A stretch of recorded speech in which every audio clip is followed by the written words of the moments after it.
Les amis, bonjour, j'espère que vous allez bien. Ça fait plaisir de vous retrouver. Le Barça s'impose contre l'Atlético Bilbao, 3 buts à 0, doublé de Lewandowski, Dani Olmo buteur sur penalty. Franchement, je pense que Lewandowski finit cette saison en grand malheureux à titre personnel. C'est vrai que collectivement, le rendement, il est là, il est champion d'Espagne, il a gagné la Supercoupe du Roi, il a gagné la Coupe d'Espagne, la Copa del Rey, ouais. Mais là, franchement, je pense que individuellement, il n'aurait pas de récompense parce que la saison elle est terminée. Kylian Mbappé, Pichichi de la Liga et potentiellement soulier d'or. Donc j'ai eu à voir le classement. Mbappé premier, Gyökeres deuxième, Salah je crois troisième. Lewandowski ne figure donc pas sur la liste des souliers d'or en Europe. Mais les gars, je vous ai dit précédemment, il ne peut s'en prendre qu'à lui-même. Parce que aujourd'hui, déjà, Lewandowski, ça a été phénoménal. Ouais, ça a été phénoménal, Lewandowski, ce soir. Doublé et il était potentiellement proche d'un triplé, peut-être d'un quadruplé même. Bon, pour mettre un quadruplé, il faut déjà mettre un triplé. Donc, mais franchement, il peut s'en prendre qu'à lui-même. La saison elle a été réussie du côté du Barça. C'est vrai que le Barça n'en a pas eu la Ligue des Champions, mais collectivement ça reste une réussite. Flick il a dit tout récemment en conférence de presse. Et je vais beaucoup plus me pencher sur le cas Lewandowski parce que Lewandowski déjà à la 17e minute il a mis un doublé. Tu te dis il y a peut-être moyen, hein. Il y a peut-être moyen. J'ai vu certains supporters de Madrid qui me disaient écoute, attention, faut pas que Lewandowski continue de marquer. Mais là, il finit ce match en tant que malheureux parce que si Lewandowski il avait été sur le stade au moment du penalty, bon, je crois qu'on est d'accord qu'il aurait pu planter son triplé. Mais malheureusement pour lui, au moment du penalty, il était déjà sorti. Donc pour le coup, c'est Olmo qui profite. Olmo, c'est l'heureux bénéficiaire de ce penalty, vu que Lewandowski il n'est pas là, Rafinha il est sur le banc de touche, Ferran Torres il est hospitalisé, donc voilà. Olmo il prend ses responsabilités, il transforme le penalty, penalty provoqué par lui-même. Et voilà, ça fait 3 buts à 0. L'Atlético Bilbao est KO dans son stade. Lewandowski, top performance. Top performance, c'est pas parce qu'il a eu deux gros ratés qu'on va dire qu'il n'a pas eu. Non, il a fait une top performance. Déjà, c'est lui le MVP de la rencontre.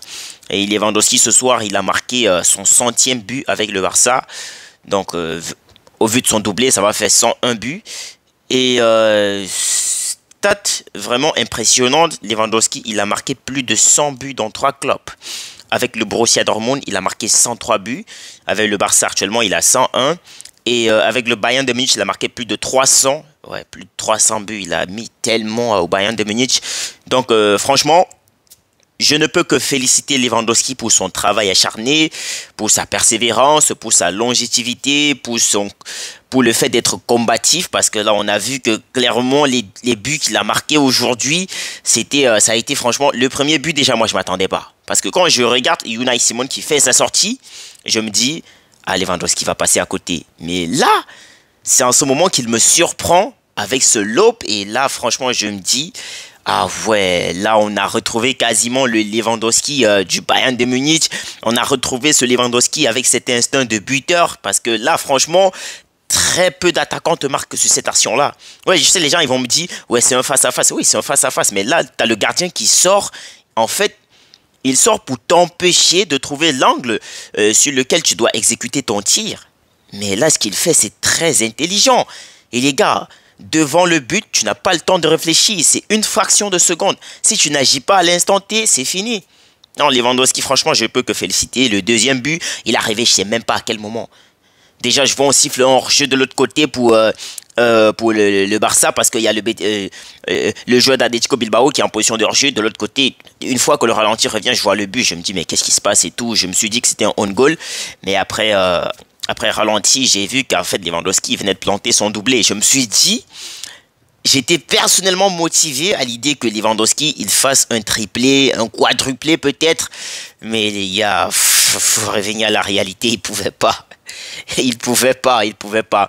Mais pour le coup, ça reste une top performance. Lewandowski donc finit la saison deuxième meilleur buteur de la Liga. Je crois que c'est quoi, 27 ou 28 réalisations. C'est beaucoup. C'est beaucoup pour quelqu'un de son âge. Lewandowski, c'est quoi, 36, 37 ans, si je dis pas de bêtises. Et déjà, tout récemment, on a appris que le club ne va pas se pencher à la recherche d'un nouveau attaquant. Parce que Deco, il estime que Lewandowski est encore présent. Et quand il n'est pas là, on a d'autres solutions. Donc, on a tous vu les informations. On a tous entendu ce que la presse a relayé ces derniers temps. Mais pour le coup, je pense que offensivement, le Barça va devoir trouver des solutions. Ça reste un très grand match. Bilbao, c'est jamais une équipe facile. On l'a vu, tu joues à San Mamés. Franchement, ce n'est jamais facile de jouer là-bas. Mais aujourd'hui, le Barça, une fois de plus, a encore fait asseoir sa domination. Le Barça rentre à Barcelone avec les 3 points, même comme déjà champion. Déjà, je salue le geste de Bilbao, la aide d'honneur pour les champions d'Espagne. Et ensuite, voilà, ce match, franchement, il y avait des émotions. Là, il y a le joueur de Bilbao, je sais pas, c'est de Marcos ou c'est quoi qui voilà, qui va partir du club en fin de saison. Bon, dès ce soir parce que la saison elle est terminée après avoir passé 16 ans au club. Franchement, de Marcos, un grand bravo déjà pour jouer pour ceux qui savent pas, pour jouer à Bilbao, franchement, il faut être un basque. Il faut pas seulement être espagnol, mais il faut être basque. N'importe quel joueur joue pas dans ce club, les gars. Donc big respect, franchement. Quelle longévité, 16 ans passés au club, c'est énorme, c'est énorme. Donc, lui souhaite une bonne continuation, pour le coup. Ça, c'était la parenthèse. Donc, revenons sur le match du Barça. J'ai trouvé l'Atlético Bilbao un peu trop agressif. Je me dis, le match, la saison, elle est terminée. Le Barça est déjà champion. Vous aussi, je pense que vous êtes déjà qualifié pour la Ligue des Champions. Je pense que Bilbao, ils finissent 4e. Je n'ai pas regardé le classement, mais je pense qu'ils doivent être qualifiés pour la prochaine Ligue des Champions. Mais je n'ai pas compris l'engagement de Bilbao à l'encontre du Barça. Je me suis dit, mais ils ont une dent contre le Barça ou c'est moi qui délire là? Parce que vu la façon dont les joueurs de Bilbao étaient tellement agressifs, moi, j'aurais pensé qu'il jouait une finale de Ligue des Champions. J'aurais pensé qu'il jouait une qualification, je sais pas moi. Franchement, c'était un peu trop agressif du côté de Bilbao. Yuri, franchement, grosse frayeur contre Lamine Yamal. Je sais pas c'était quoi son problème. C'était un truc de malade et tout. J'ai même l'impression qu'il a quasiment fait Yamal sortir de son match parce qu'on n'a pas vu un très grand Lamine Yamal ce soir. On n'a vraiment pas vu un très grand Lamine Yamal ce soir. C'est vrai, il a apporté un peu du plaisir. Il a essayer de contribuer au jeu comme il fait d'habitude, efficacité devant, franchement, mais aujourd'hui devant les buts, Yamal, c'était pas vraiment décisif. Et j'ai vu à un moment donné que Yamal, il voulait aussi que Lewandowski lui fasse son triplé parce que quand tu vois la passe qu'il te fait, tu as une contre-attaque. Je crois que tu as Fermin Lopez qui est sur le côté. Il aurait pu faire la passe à Fermin Lopez qui devait terminer directement avec Lewandowski parce que là, tu n'avais pas beaucoup de défenseurs de Bilbao, mais là, il a préféré jouer direct. Et Lewandowski, malheureux, une fois de plus, il n'arrive pas à marquer ce triplé qu'on attendait tant. Mais de toutes les façons, rendez-vous la prochaine saison. J'espère que Lewandowski il va pouvoir être prêt. Même comme il aurait quoi, 37, 38 ans, je sais pas, mais je crois que ça va dans ce sens-là. Mais à part ça, franchement, ça reste un très bon match. Le Barça a fait un clean sheet ce soir. On a gagné une grande équipe sans encaisser de but. Peña, il était plutôt tranquille dans ses goals. Hein, Peña, moi, je l'ai trouvé tranquille. Il n'avait pas l'air de se déranger. Hein. Et en plus, il a été décisif. Hein. Peña, il a été décisif ce soir. Il a fait des arrêts difficiles et tout. Franchement, c'était très bien le match de Peña. Franchement, moi, j'ai apprécié son match. Déjà, au départ, j'avais même pas vu. Je savais même pas que c'était Peña qui était dans les cages parce que j'ai pas regardé les 11 entrants. Je vois Araujo avec le Barça. C'est là que ça attire mon attention. Je me dis, mais qui est dans les cages? Alors, c'est là que je constate en fait que c'est Peña qui est le gardien du Barça. Et pas Ter Stegen, pas de Szczęsny. Et là, pour le coup, comme par hasard, les retraités étaient sur le banc de touche. Bah, le jeune, il a dû faire ses preuves. Mais malheureusement pour lui, le Barça va devoir trouver un nouveau gardien. Et là, on en aurait vraiment besoin, les gars. On a vraiment besoin d'un nouveau gardien. Parce que tout ce qui se passe à Barcelone du côté du goal, franchement, c'est un truc de fou. Hein. C'est un truc de fou.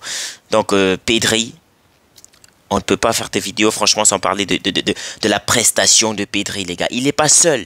Pedri, Gavi, Fermin Lopez, Alejandro Balde, les gars, franchement, je crois que sur TikTok, on va essayer de faire des vidéos de chaque joueur à part. Parce que là, je ne peux pas me mettre à parler de tous ces joueurs. Je ne peux pas. De la combinaison qu'ils ont tous ensemble, la vidéo, elle va être tellement être longue. Franchement, Pedri, ce match, si c'est pas le doublé de Lewandowski, Pedri, je pense qu'il finit homme du match. Bon, je crois qu'Omar, il a une façon souvent de qualifier les joueurs à la fin du match. Il dit, homme du résultat, c'est tel joueur, et homme du match, c'est tel joueur. Homme du résultat parce que c'est Lewandowski qui claque son doublé.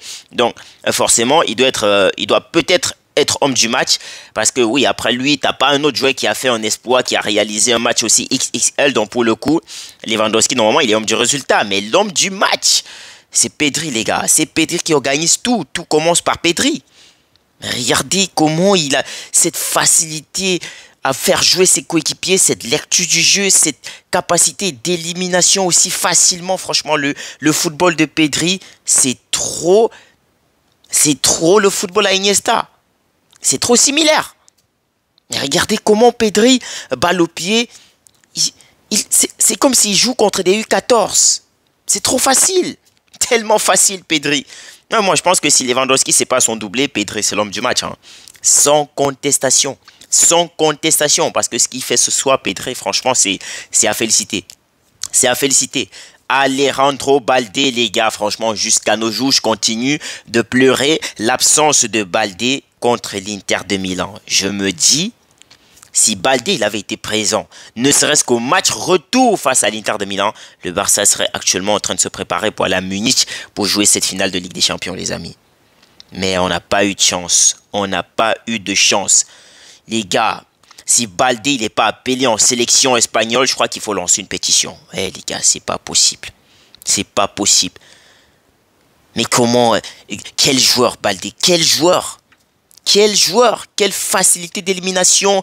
Les contre-attaques, il répond. Et les gars, je vous ai dit, hein, on va prendre au cas par cas. Rendez-vous très bientôt.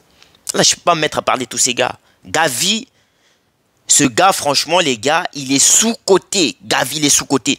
Ouais, n'ayons pas peur de le dire. Parce que quand tu regardes le match de Gavi ce soir, Gavi, à la fin du match, l'Atlético Bilbao obtient un corner. Le gars, il s'en veut tellement qu'il se retrouve en train de boxer les gazons. Les gars, mais c'est quoi cette rage? C'est cette mentalité dont on a besoin. Des joueurs qui n'abandonnent pas. Des joueurs qui veulent aller jusqu'au bout. Des joueurs qui donnent tout pour le club. C'est ça qu'on veut. C'est ça. Gavi, franchement, il fait un match excellent, Gavi. Il n'a pas peur d'arriver au duel. Il n'a pas peur quand... En fait, il n'a pas peur d'intervenir quand il faut. Lui, il n'a pas peur. Qu'il soit sur l'action ou pas, il intervient. Les gars, franchement, Gavi, c'est... On ne doit pas se séparer de lui. Hein, parce que j'ai vu des posts un peu bizarres là qui disaient que Gavi doit partir et tout. Non, les gars, Gavi, ça bouge pas. Il est trop sous-coté. Mais donnez-lui à Gavi le temps de jeu qu'il mérite. Et là, on va voir ce qu'il va produire. Franchement, mais regardez son match. Est-ce qu'il y a vraiment... quelque chose qu'on ne peut pas retenir du match de Gavi? Il y en a tellement de choses positives dans son match ce soir. Tellement de choses positives. Donc Gavi, pour le coup, je pense qu'il mérite non seulement d'être appelé en sélection espagnole, mais avec le Barça, il mérite aussi. Mais après, je me mets à la place de Flick, je me dis, franchement, ça ne doit pas être facile. Hein, parce que là, tu as un milieu de terrain composé de Gavi, de Dani Olmo, de Frenkie de Jong, de Casado. Et il y en a assez. Il y en a assez, les gars. Donc, pour le coup, celui qui va être titulaire ou pas, franchement, c'est... ça, c'est un travail. Franchement, même pour être coach, c'est pas facile.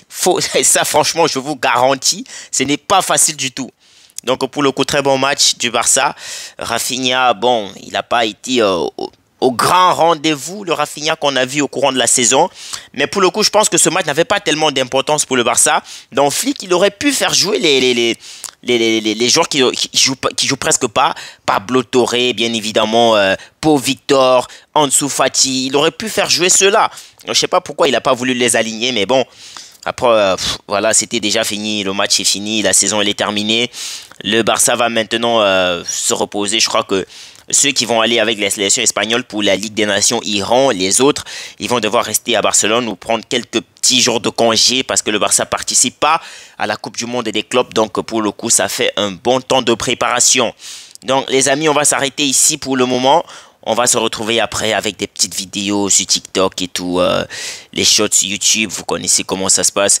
Prenez soin de vous, les amis, et on se dit à très bientôt.